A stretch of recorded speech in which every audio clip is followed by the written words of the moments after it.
চলতি মৌসুমে শরীয়তপুরে লক্ষ্যমাত্রার চেয়ে বেশি পেঁয়াজের ফলন হয়েছে।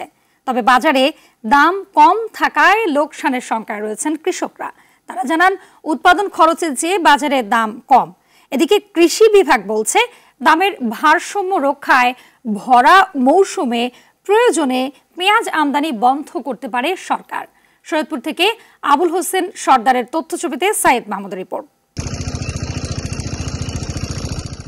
শরীয়তপুরের জাজিরা, নড়িয়া ও ভেদরগঞ্জ সহ ৬টি উপজেলায় চলতি মৌসুমে মোট ৪,১২০ হেক্টর জমিতে পেঁয়াজ চাষের লক্ষ্যমাত্রা ছিল। তবে পেঁয়াজ চাষ হয়েছে ৪,২১০ হেক্টর জমিতে। ফলনও হয়েছে বেশ ভালো। এতে বাজারে পেঁয়াজের সরবরাহ বেড়েছে, কমেছে দাম।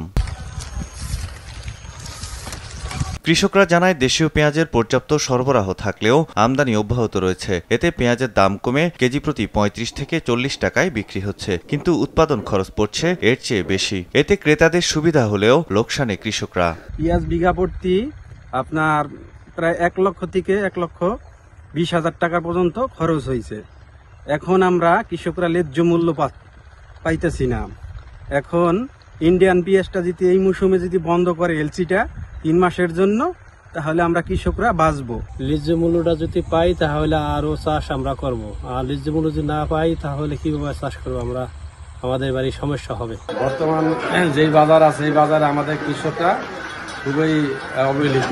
কৃষকদের ন্যায্য মূল্য নিশ্চিতে ভরা মৌসুমে প্রয়োজনে পেঁয়াজের আমদানি বন্ধ রাখার কথা জানান এই কর্মকর্তা। এ পর্যন্ত আমাদের ১৫ হেক্টর জমির রসুন পেঁয়াজ কর্তন করা হয়েছে, যার গড় ফলন ১২.৮ মেট্রিক টন পার হেক্টর। ফলন আরো বাড়বে এবং দাম যদি আরো বৃদ্ধি পায়, কৃষকেরা লাভবান হবে বলে আমি আশা করছি। কর্তৃপক্ষকে নিশ্চিত করতে হবে যেন ভরা মৌসুমে অন্ততপক্ষে বাইরে থেকে পেঁয়াজ আমদানি না হয় এবং বাজার দর যেন একটু উচ্চ পর্যায়ে থাকে, তাহলে আমাদের কৃষকেরা লাভবান হবে। সাইদ মাহমুদ, RTV।